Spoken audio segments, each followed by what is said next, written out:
Conversion optimization on your sales funnels begins well before you build anything.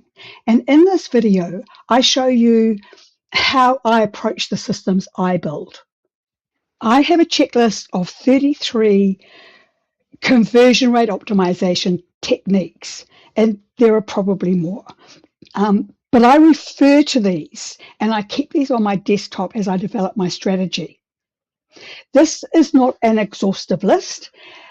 There will be things I've missed, but you will see that optimizing your funnels is not as simple as tweaking your headlines or changing the color of your call to action buttons. But before you do anything else, you need to prepare a funnel strategic brief. Why? Because this brief, it informs everything you need to consider and plan for when you finally get to the design and the build phase. So here's what I put into my strategy. And you can see there's a few sections here. Sometimes you don't need everything, and sometimes you do. It depends on what you're building, but it's always good practice to consider whether it's important before you discard it. So we research and document things like objectives, our customer journeys, the psychological journeys, things like messaging and objections and language and tone. We determine our value ladder, which informs our offers. And I recommend that you write it out into a strategy document. You can see there's quite a lot of things to consider here. And when you write it all down and see what pops out the other end, you find you've got a lot of information that you can work with. This process is fundamental to developing clarity around problems, solutions, and outcomes. It provides insights, it provides you with your copy points, your offers, and your calls to action. And when I'm working on this with on client stuff, I get feedback and approvals from them before proceeding to the next step in the funnel building process. And once everything is signed off, I build the wireframes, write the copy, spec out the buyer psychology drivers, and and I document the tech and the workflow. So everything's written down. And this is where we turn the strategy into an action plan. So what does that look like?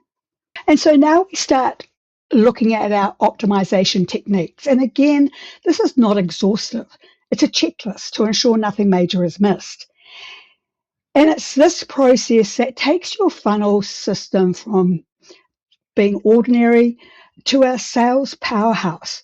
So we research and document things like our content, which includes our hooks and headlines, our messaging, our pricing, testimonials, guarantees, trust signals, all those sorts of things. Our designs, so things like contrast, comparison, readability, how interactive it is, making sure we've got high contrast, calls to action, that sort of thing. So there's a bit going on in here. When it comes to buyer psychology, we're looking at techniques such as risk reversal, shifting beliefs, the cost of an action, of not doing anything, the specificity and the rule of one, which I'll explain a little bit more later. Just little micro commitments that take people, from where they are to the next step they need to take.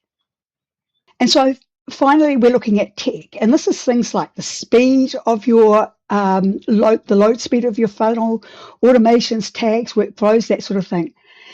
And the topics listed here are the elements within your funnel that, when you get how they are treated, these are the things that move the needle. For example, your hooks and headlines might be okay, but if you can get specific, like really specific about who it's for, what it is, and what it does, your conversions will be stronger. We need to ask ourselves, how easy and effortless is it to scan and to read? Because the easier it is, that will lead to higher conversions.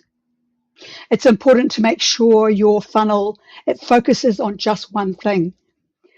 If you have more than one call to action, if there's a choice visitors can take, this creates friction, hesitation, and your conversions drop. Even the marketing platforms you use can affect your conversion rates, especially if it affects load speeds, there are confusing automations, or you have a clumsy email sequence. So it is really important to consider these strategies, as if you get them wrong, there is a big likelihood that your sales system will not convert as it should or it could. And so I've created an interactive page showing the relationship between the various elements, and you can download this for free. It demonstrates what strategies affect which conversion techniques, giving you greater clarity on where you need to focus your attention to build better funnels. So the link's just below. You can download it now. Enjoy. Thank you.